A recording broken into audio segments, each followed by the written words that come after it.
नमस्कार, आपका स्वागत है फटाफट खबरों में। मैं हूं आपके साथ भावना रनौट।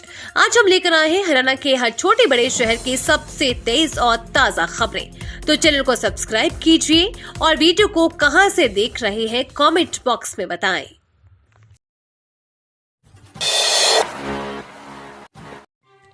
खुशखबरी, हरियाणा की महिलाओं को हर महीने 2100 रुपए, गरीबों को घर बनाने के लिए 1.50 लाख की सब्सिडी भी देगी सरकार।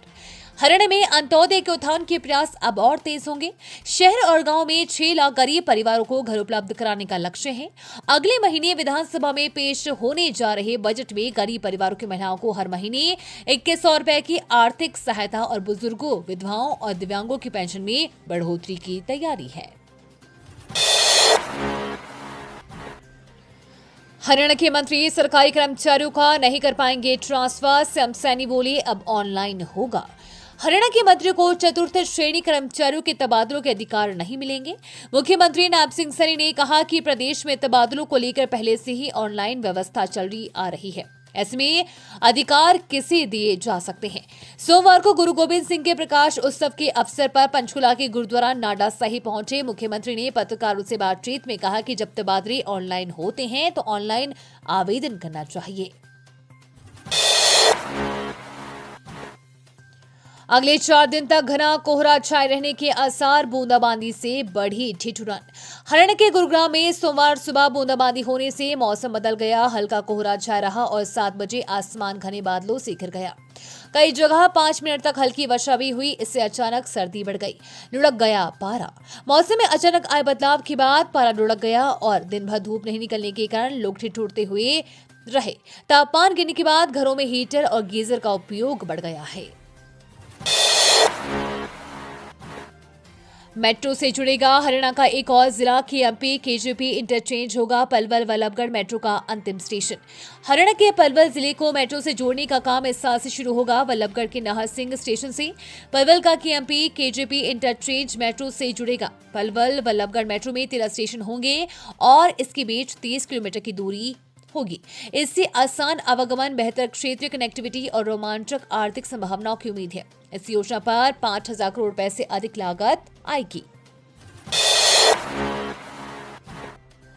यमुनानगर में बनेगा वर्ल्ड क्लास बाबा बंदा सिंह स्मारक। पहले चरण में खर्च होंगे 74 करोड़। केंद्रीय मंत्री खट्टर ने दिए अफसरों को निर्देश। केंद्रीय ऊर्जा, आवास और शहरी मामलों के मंत्री मनोहर लाल खट्टर और हरियाणा के मुख्यमंत्री नायब सिंह सैनी ने लोहरगढ़ परियोजना विकास समिति की बैठक की संयुक्त रूप से अध्यक्षता की। हरियाणा सरकार ने यमुनानगर जिले के लोहगढ़ में बनने वाले अविश्व स्तरीय बाबा बंदा सिंह बहादुर स्मारक के विकास और प्रगति की निगरानी के लिए लोहगढ़ परियोजना विकास समिति का गठन किया। हरियाणा के हर गांव में जाकर रात गुजारेंगे डीसीएसपी, सीएम सैनी ने क्यों दिया ऐसा ऑर्डर, बोले अधिकारी दफ्तर में।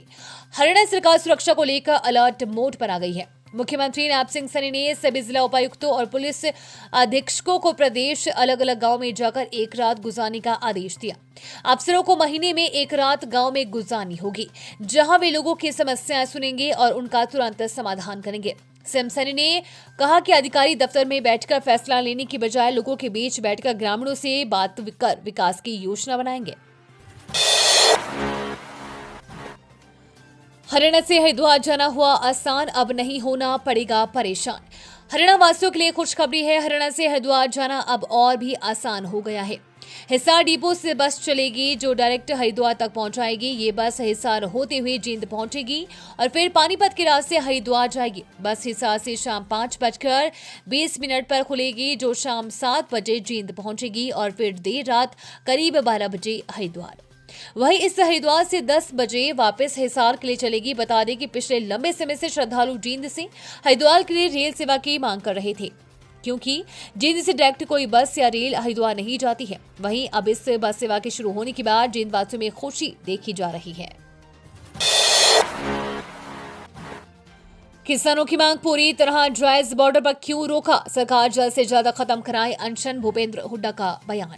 किसान नेता जगजीत सिंह डलेवाल की सेहत नाजुक बनी हुई है। अब इसे लेकर हरियाणा के पूर्व मुख्यमंत्री भूपेंद्र सिंह हुड्डा ने भी बीजेपी की सरकार पर हमला बोला है। उन्होंने कहा कि सरकार इस वक्त पूरी तरह से अलोकतांत्रिक रवैया अपनाई हुई है। किसान नेता जगजीत सिंह डल्लेवाल की सेहत बहुत नाजुक बनी हुई है, इसलिए सरकार को तुरंत उनकी मांगों का समाधान कर अनशन खत्म करवाना चाहिए। उनका जीवन सबके लिए अनमोल है, क्योंकि वो निजी स्वार्थ के लिए नहीं बल्कि किसानों की उचित मांगों के लिए अनशन कर रहे हैं।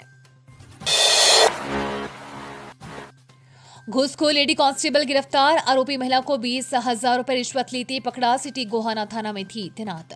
हरियाणा पुलिस की खाकी पर भ्रष्टाचार का दाग लगा है। पुलिस विभाग में तैनात महिला को हेड कांस्टेबल रिश्वत लेते गिरफ्तार हुई है। सोनीपत एंटी करप्शन ब्यूरो की टीम ने महिला पुलिस हेड कांस्टेबल को 20,000 रुपए की रिश्वत लेते हुए रंगे हाथों गिरफ्तार किया है। आरोपी महिला हेड कांस्टेबल सरला सिटी गोहाना थाना पुलिस स्टेशन में तैनात थी। हेड कांस्टेबल सरला ने थाने में दर्ज एक शिकायत में आरोपियों के नाम हटाने की एवज में घूस ले रही थी।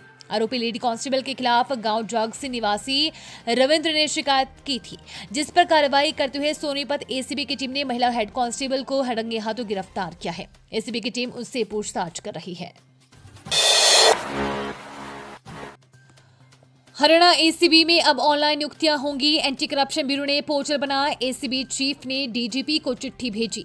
हरियाणा सरकार के एंटी करप्शन ब्यूरो में अब अधिकारियों की नियुक्ति किसी के नाम पर आगे बढ़ाने पर नहीं होगी। इसके लिए ऑनलाइन पोर्टल बनाया गया है, जिसमें एसीबी में काम करने के इच्छुक अधिकारी ऑनलाइन आवेदन कर सकते हैं। इस बारे में 23 दिसंबर को ही नियुक्त हुए एसीबी के नए चीफ एडीजीपी आलोक कुमार मित्तल ने डीजीपी शत्रुजीत कपूर को चिट्ठी भेजी है, जिसमें इस बारे में सभी अधिकारियों को अवगत करवाने का अनुरोध किया गया है, जिसके बाद डीजीपी की तरफ से ये जानकारी सभी अधिकारियों को भेज दी गई है।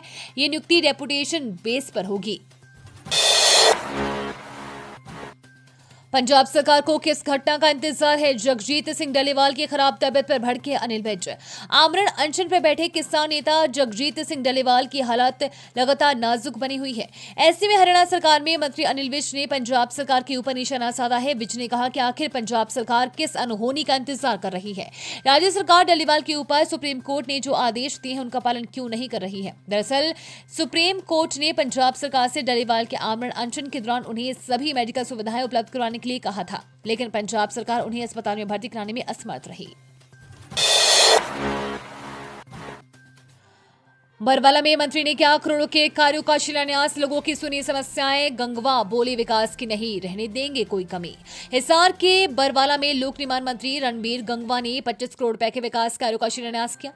इसके बाद उन्होंने लोगों की समस्याएं सुनी और मौके पर ही निपटारा करने के लिए अधिकारियों को निर्देश दिए। उन्होंने बरवाला विधानसभा क्षेत्र से भाजपा उम्मीदवार को पहली बार जिताने पर सभी का धन्यवाद किया और ग्रामीणों को नए साल की शुभकामनाएं भी दी। उन्होंने कहा कि विकास के कार्यों में धन की कमी नहीं रहने दी जाएगी। हरियाणा में घुसा हाथियों का झुंड, इनमें 2 बच्चे भी नशा पार्क में अलग अलग जगह घूमते रहे, हरी पत्तियां खाते दिखे। उत्तराखंड से हाथियों का झुंड हरियाणा में घुस गया है। यमुनानगर जिले में स्थित कलेसर नेशनल पार्क में 1 नर, 2 मादा और 2 उनके बच्चे देखे गए हैं। वन विभाग इनकी एंट्री को वन्य जीवों के लिए पार्क के अनुकूल पर्यावरणीय परिस्थितियों का सकारात्मक संकेत मान रहा है। वाइल्ड लाइफ विभाग के अधिकारियों के अनुसार ये हाथी संभवतः उत्तराखंड के देहरादून स्थित राजाजी नेशनल पार्क से आए हैं, जहां हाथियों की आबादी बहुत ज्यादा है। वन विभाग ने अनुमान जताया है कि ये परिवार दिसंबर 2024 में कलेसर में दाखिल हुआ था। तब से इसे कई बार जंगल के अलग अलग हिस्सों में घूमते देखा गया है। ये थी आज की फटाफट खबरें। हम मिलेंगे अगले बुलेटिन में, तब तक के लिए धन्यवाद और जय हिंद।